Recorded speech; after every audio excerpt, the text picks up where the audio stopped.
Haleluya, shalom Bapak Ibu Saudara yang terkasih dalam Tuhan. Puji Tuhan kita masih ada sampai saat ini semua karena anugerahnya yang luar biasa atas hidup kita. Haleluya. Mari pagi hari ini sebelum kita memulai aktivitas kita memulainya bersama Tuhan. Kita menaikkan pujian sembah kita hanya kepada Dia. Karena Dia Allah yang layak ditinggikan, Dia Allah yang layak kita sembah.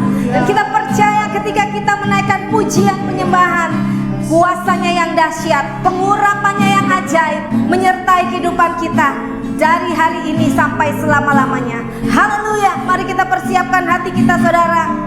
Kita kuasa Tuhan, percaya turun atas setiap kita. Kita naikkan pujian sembah kita hanya bagi Dia.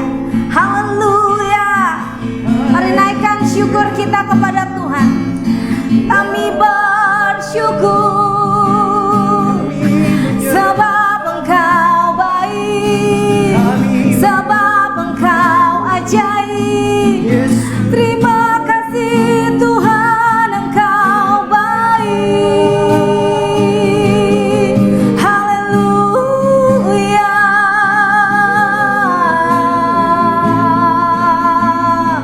Kami bersyukur Tuhan, kami bersyukur Tuhan.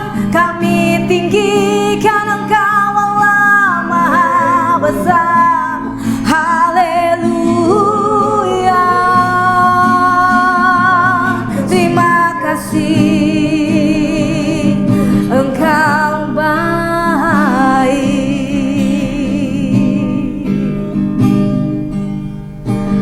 Bapa Engkau baik. Katakan Bapa Engkau baik.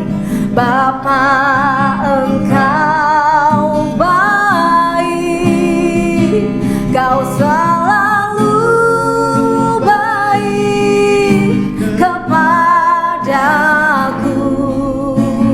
Bapa, ku cinta Kau. Bapa Engkau baik. Bapa Engkau baik. Bapa Engkau baik. Kau selalu baik kepadaku. Bapa, ku cinta Kau. Mari Bapak Ibu Saudara kita naikkan pujian ini dari awal. Katakan Bapa Engkau baik. Kami rasakan kebaikan-Mu Tuhan. Bapa Engkau baik. Kau selalu baik kepadaku. Bapa, ku cinta Kau. Aku memuji-Mu. Aku memuji-Mu. Aku menyembah-Mu. Ku nyanyi haleluya.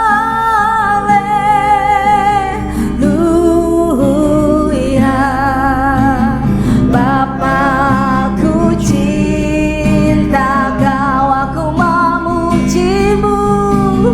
Aku memuji-Mu. Aku menyembah-Mu. Ku nyanyi haleluya.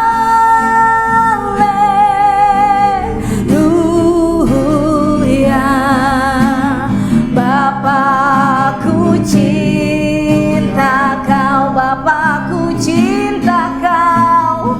Bapa, ku cinta Kau.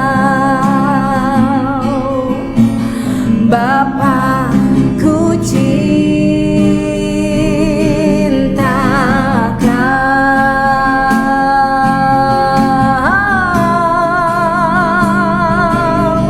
Haleluya.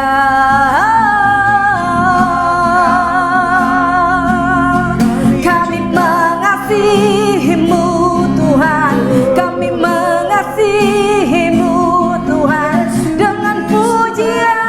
sembah kami bagimu.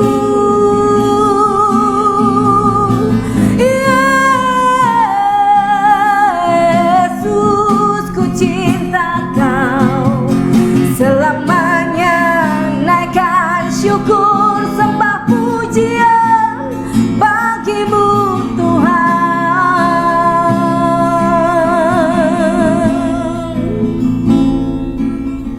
Haleluya.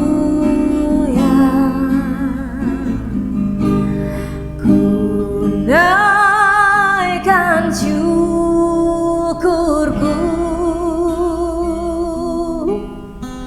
buat hari yang kau beri.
bersyukur Tuhan Yesus, sebab kejadian kami dahsyat dan ajaib ya Tuhan. Sungguh mulia kasih-Mu buat setiap kami ya Bapa. Kami mau tetap pegang teguh iman kami di dalam Kristus Yesus. Dan kami tetap percaya hanya di dalam Yesus ada pertolongan dan sumber jawaban buat setiap kami. Terima kasih Tuhan Yesus. Jadilah kepada kami sesuai dengan kehendak-Mu ya Bapa yang setia. Kami tetap setia melakukan apa yang menjadi kehendak-Mu di dalam kehidupan kami ya Tuhan. Terima kasih Bapa yang baik. Terima kasih Roh Kudus. Engkau mengurapi setiap kami dengan kekuatan yang baru. Dan kami buka hati kami dengan kebenaran firman-Mu ya Tuhan. Biar firman-Mu menjadi rema buat setiap kami. Dan terlebih dari itu, kami menjadi pelaku firman-Mu ya Tuhan. Di dalam nama Tuhan Yesus Kristus, kami sambut firman-Mu dengan sukacita. Haleluya. Bersama-sama kita katakan amin. Puji Tuhan. Terima kasih saudara.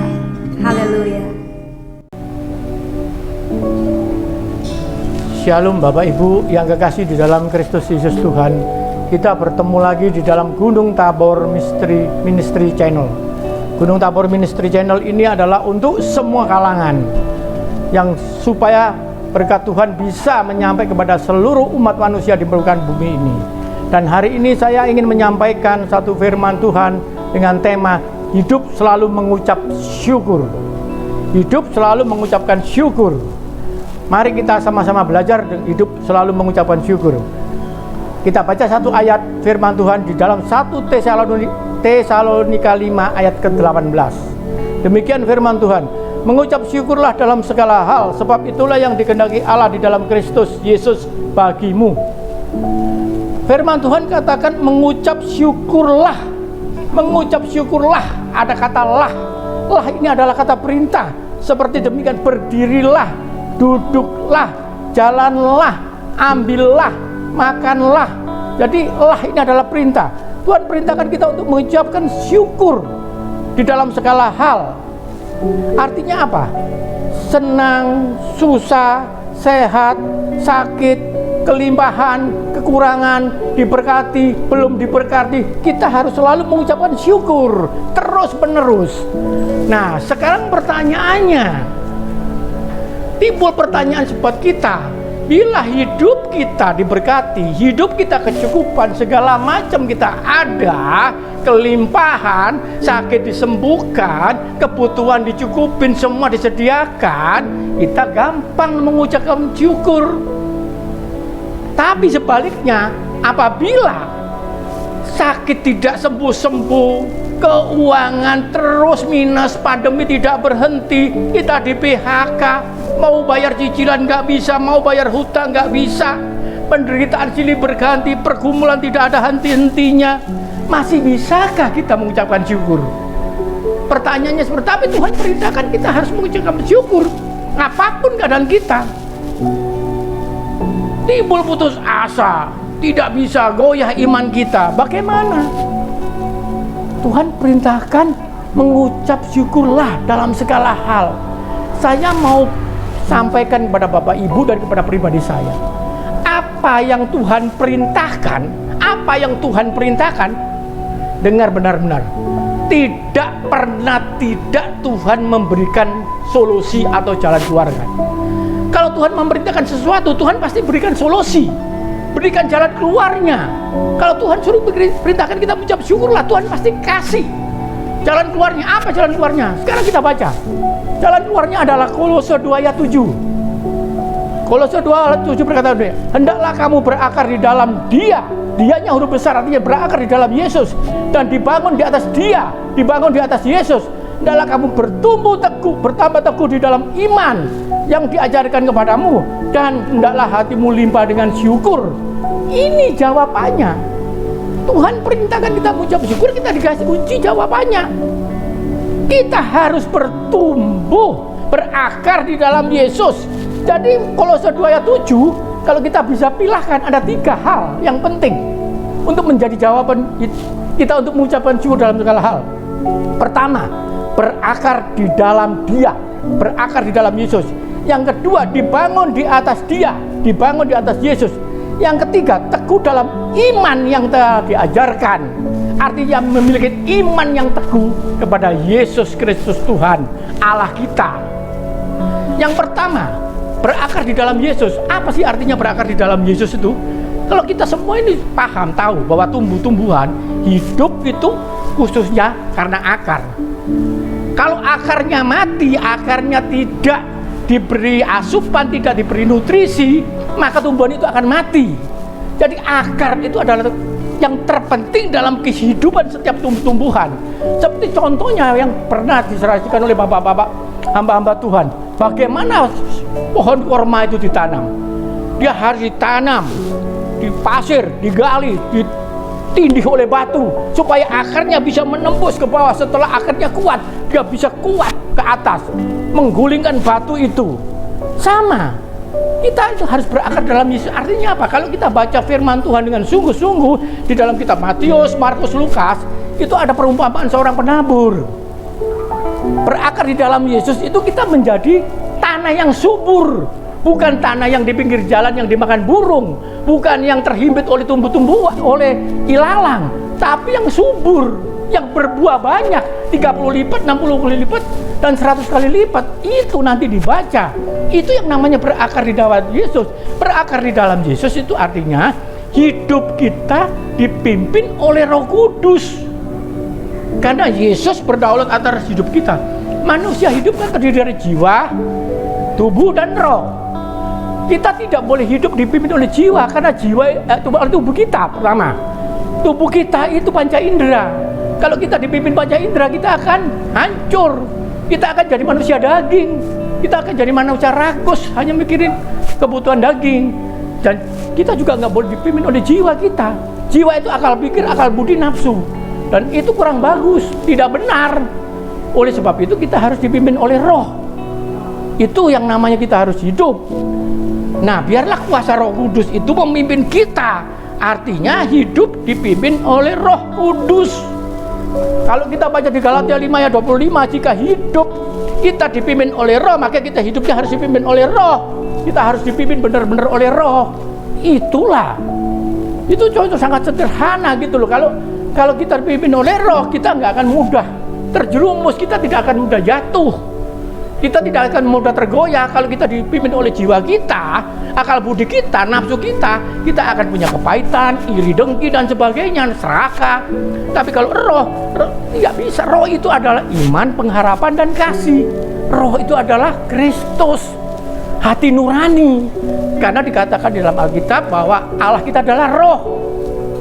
Yang kedua, dibangun di dalam Dia, artinya dibangun di dalam Yesus.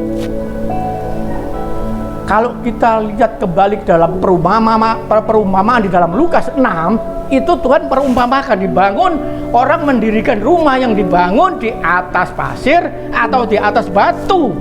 Kalau kita bangun di atas pasir, maka banjir datang melanda, rumah itu hancur. Tapi kalau kita bangun di atas batu, maka rumah itu akan berdiri kokoh. Kenapa? Jawabannya itu ada di dalam Lukas 6 ayat 47. Setiap orang yang datang kepadaku, kata Yesus, dan mendengarkan perintahku serta melakukannya, itulah yang bisa dibangun di atas Kristus Yesus.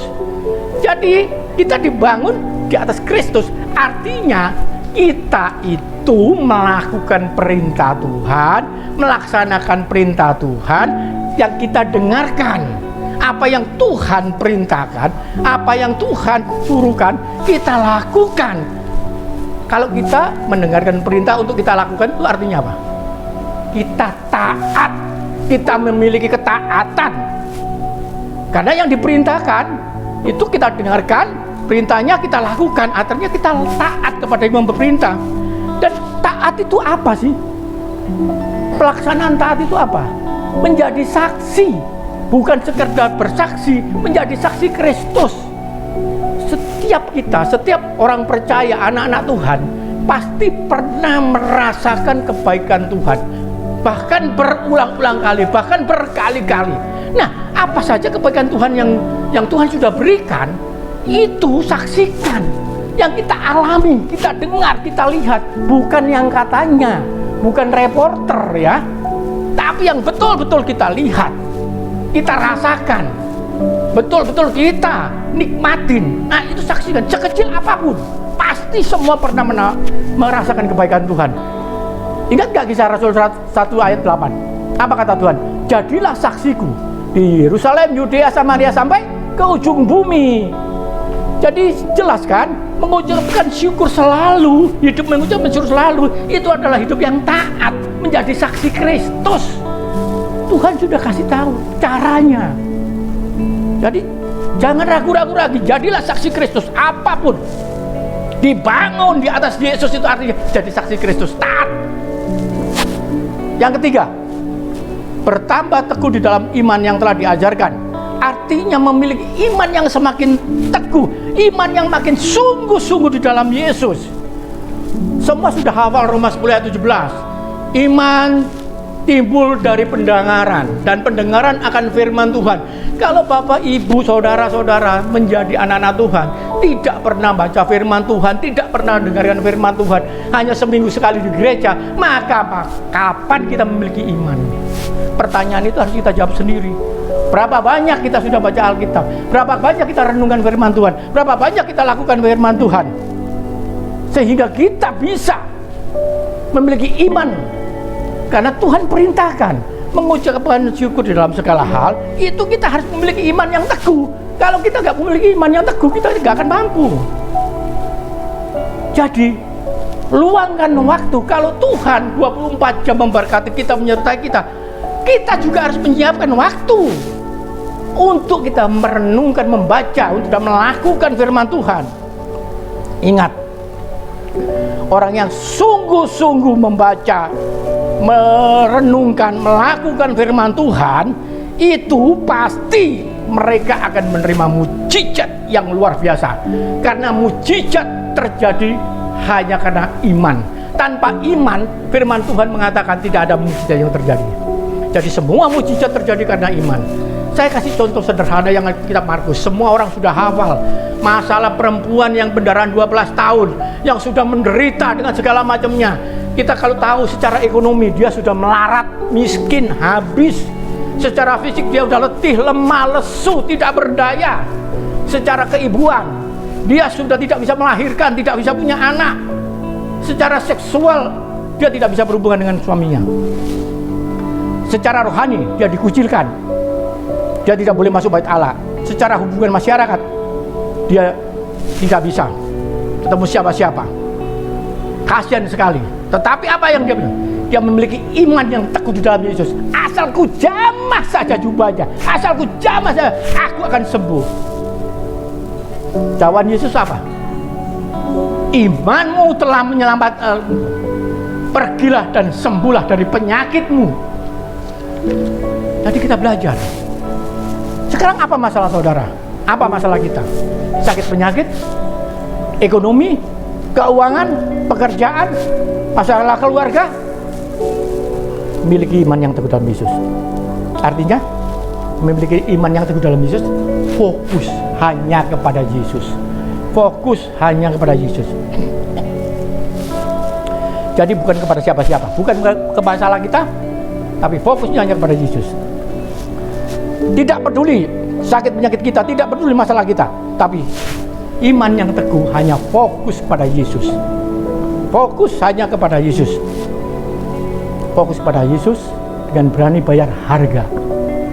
Seperti wanita ini, tidak punya daya, tidak punya kekuatan, tapi dia paksa, dia datang kepada Yesus. Bayar harga, luangkan waktu, datang kepada Yesus. Nikmati hadiran Yesus. Fokus hanya kepada Yesus, jangan kepada masalahmu. Maka kita bisa hidup mengucapkan syukur dalam segala hal. Jadi Bapak, Ibu, saudara-saudara yang kasih di dalam Kristus Yesus, ingat gak bahwa iman tumbuh dari pendengaran akan firman Tuhan, dan tidak ada mujizat yang terjadi tanpa iman. Kalau kita tidak merenungkan, membaca, dan melakukan firman Tuhan, maka sia-sialah hidup kita. Jangan batasi kekuasaan Tuhan. Jadi renungkan, lakukan, bagikan firman Tuhan. Hari ini kita telah belajar hidup mengucapkan syukur dalam segala hal. Pertama, berakar di dalam Yesus. Artinya hidup dipimpin oleh Roh Kudus. Yang kedua, hidup dibangun di atas Yesus. Artinya taat, mendengarkan perintah dilakukan, jadi saksi Kristus. Yang ketiga, memiliki iman yang semakin teguh, makin bertumbuh di dalam Yesus. Artinya fokus kepada Yesus dan berani bayar harga.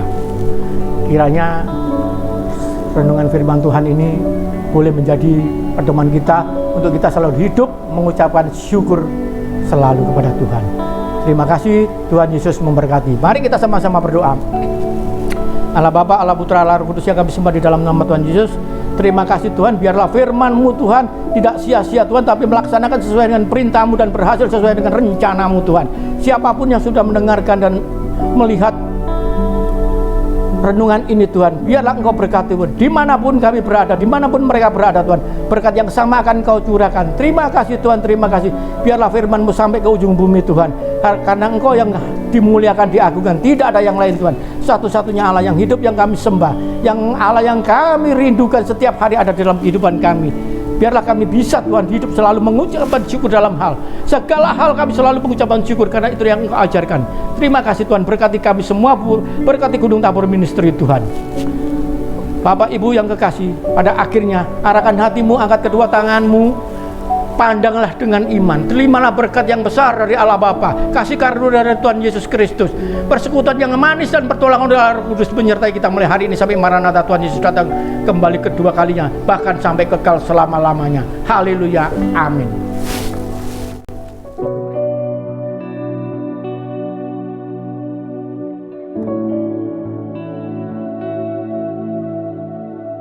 Thank you.